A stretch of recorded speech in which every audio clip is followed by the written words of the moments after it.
Assalamualaikum warahmatullahi wabarakatuh. Selamat pagi, siang, sore, dan malam. Perkenalkan, nama saya Teti Arnenti dengan NIM 2405010205 dari kelas 402. Di sini saya akan presentasikan hasil penelitian saya untuk tugas UAS Bahasa Indonesia dengan judul Strategi Komunikasi Persuasif dalam Konten Promosi Produk Lokal di TikTok. Analisis isi pada akun TikTok Kopi Kenangan. Langsung saja saya mulai dari latar belakangnya ya. Latar belakang. TikTok jadi kanal promosi utama merek lokal dan Kopi Kenangan salah satu yang paling aktif memakainya.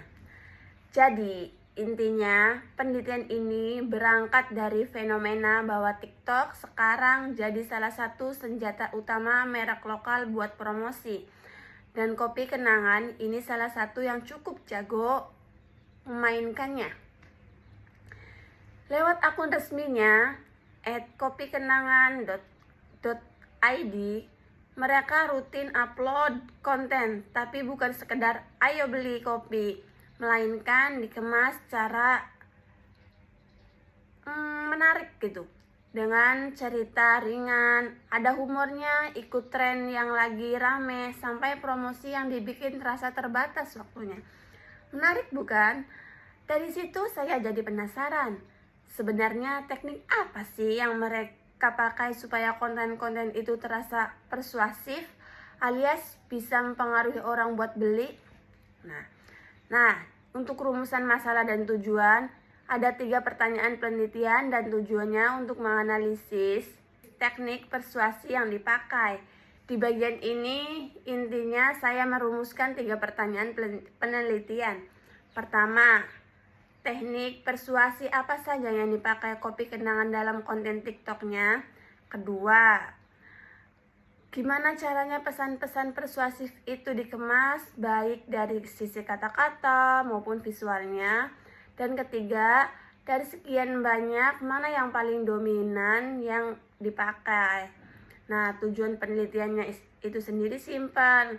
Saya ingin menganalisis dan menjelaskan teknik-teknik itu pakai kacamata teori komunikasi, persuasi, dan teorika. Landasan teorinya, saya pakai 2 kerangka teori.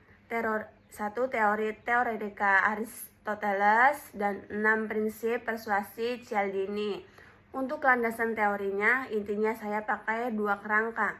Yang pertama, teori teorika dari Aristoteles yang punya 3 unsur, yaitu etos soal kredibilitas, patos soal daya tarik emosional, dan logos soal logika atau data.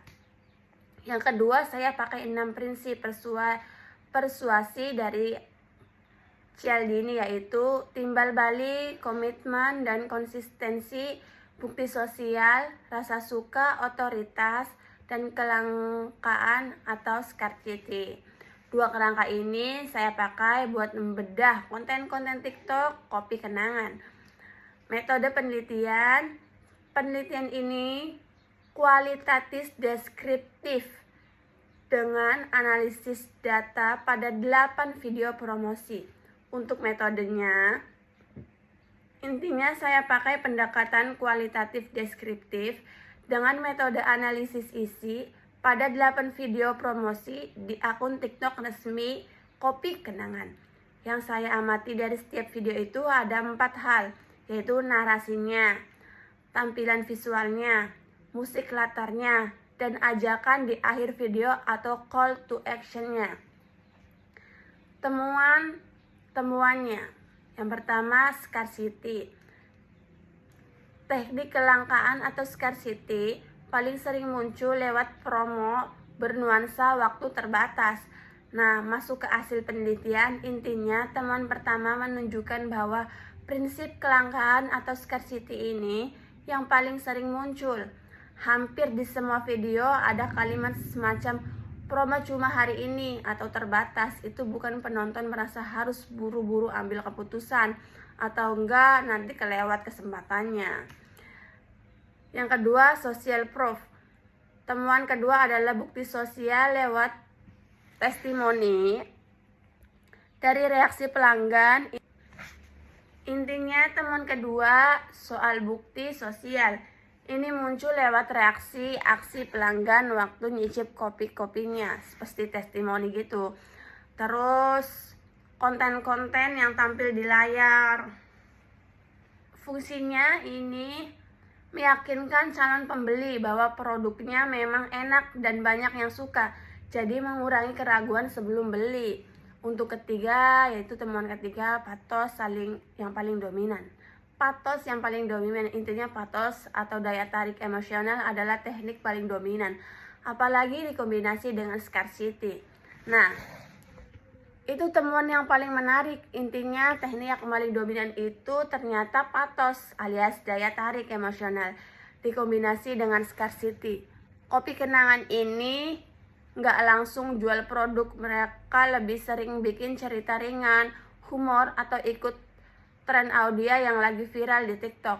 Kombinasi patos dan scarcity ini yang paling sering muncul, soalnya dua-duanya yang saling melengkapi. Satu, bikin penonton merasa dekat secara emosional. Satu lagi, bikin mereka terburu-buru bertindak. Kesimpulannya, kopi kenangan pakai kombinasi teknis berlapis dengan patos dan scarcity sebagai yang paling dominan. Jadi intinya kesimpulan penelitian ini adalah kopi kenangan memakai kombinasi beberapa teknik persuasi sekaligus.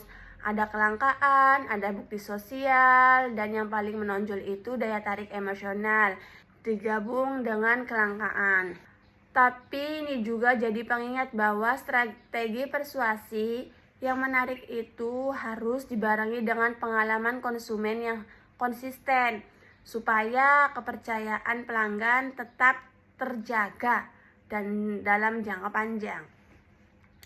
Dan yang terakhir adalah penutup. Baik, mungkin itu saja presentasi penelitian dari saya. Terima kasih banyak sudah menyimak sampai akhir.